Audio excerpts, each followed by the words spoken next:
Good morning, brothers and sisters, ladies and gentlemen. I've got an update from the National Oceanographic and Atmospheric Administration about Tropical Storm Imelda. I'm going to play it for you right now.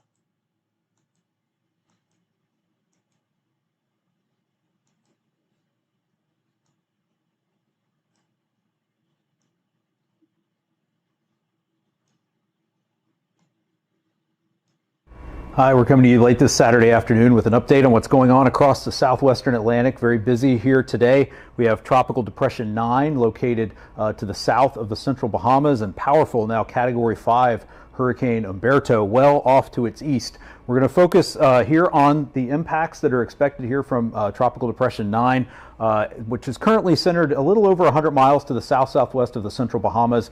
The aircraft data suggests maximum sustained winds are still around 35 miles per hour this afternoon. System moving off to the northwest rather slowly at about 5 miles per hour. We are expecting the system to become a tropical storm as we go through tonight and Sunday, and that we are expecting tropical storm conditions in the central and portions of the northwestern Bahamas where tropical storm warnings are in effect. Also expecting 1 to 3 feet of inundation from storm surge above ground level in areas of onshore flow, and some significant rainfall. An additional 4 to 8 inches of rainfall is expected across portions of the Bahamas as well as across eastern Cuba.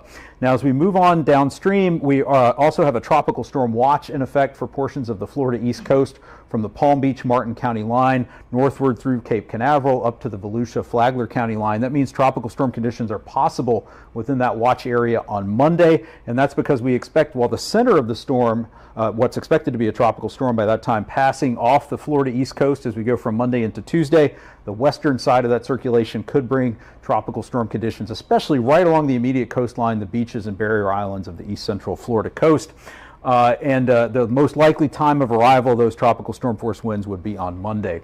If we zoom out and look beyond that time, we are expecting the system to strengthen to a hurricane by the time we get to Monday night and Tuesday, and the track of Hurricane Umberto well to the east is going to break down the steering currents and cause this system to slow down and meander here off the southeast coast of the United States as we go from Tuesday and Monday night into Tuesday and Wednesday and even Thursday, before we expect a more easterly motion to start that should start to move this system away from the east coast. However, it's too soon to know exactly how close the center of this system will make it to the southeast coast of the United States. So we could still see some impacts from wind and storm surge, particularly along the coast from Georgia up through southeastern North Carolina.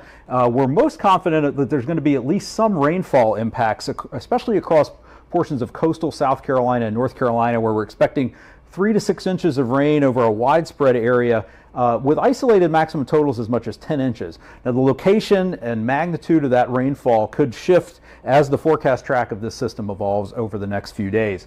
So as we wrap up here on this Saturday afternoon with the key messages, the depression is expected to bring tropical storm conditions as it strengthens to a tropical storm to portions of the central and northwestern Bahamas tonight and Sunday, where tropical storm warnings are in effect. Tropical storm conditions possible along portions of the east central Florida coast on Monday, where we have a tropical storm watch in effect. Going to continue to see rainfall impacts in eastern Cuba, Jamaica, portions of the Bahamas over the next day or so.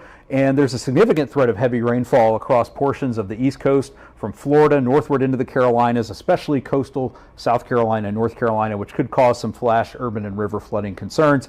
And again, the depression is expected to be at or near hurricane strength when it moves closest to the southeast U.S. coast early next week. It's too soon to get specific about the exact magnitude and location of any storm surge or wind impacts given the uncertainty in the forecast, but there is that potential, and everybody in that area should monitor the system and have their hurricane plan in place. So keep coming back here to the National Hurricane Center throughout the weekend and into next week at hurricanes.gov for the latest updates on this system, and you can get more information from your local National Weather Service office at weather.gov. Thanks for joining us. I'm Mike Brennan at the National Hurricane Center. Again, that was Mike Brennan from the National Hurricane Center, guys. The takeoff from this is this. Okay, Imelda is a tropical storm.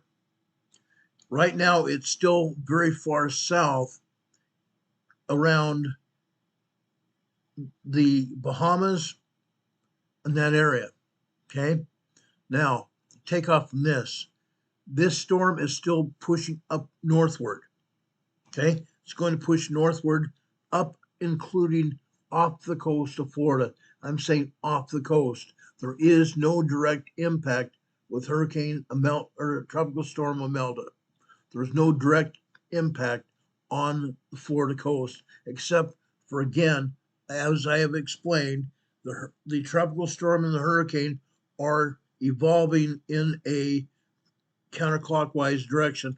Those outer bands of the storm will reach over into Florida, will reach into Georgia, South and North Carolina as well. Okay. But the impacts of the storm in Georgia, South and North Carolina will be starting possibly as early as tomorrow. Okay. As the storm moves north, it's moving north at approximately 9 miles per hour. Okay. So it's a slow moving storm. There will be some outer bands that are spinning off heavy rain and even thunderstorms. Those are the big impacts that you all need to remember. Okay. This storm will be spinning off those outer band rain clouds, those thunderstorms, and the possibility even of tornadoes. Okay. You need to remember what's going on. Now, we will have more information for you in the coming days. But right now, Florida needs to watch out for heavy rain and impacts of possible thunderstorms along the east coast of Florida. Okay? I told you all that I would keep you up to date on what's going on, and I intend to do that. But right now, please don't worry. It's Sunday. I want you guys to go to church. I want you guys to have a wonderful day with your families. We're going to have Sunday school within the next 30 to 40 minutes. As I prepare for that, I hope you have a good day. Please come back here and watch our Sunday school presentation called Come Follow Me, the Savior Said. Have a wonderful day, everybody. Much love. See you soon.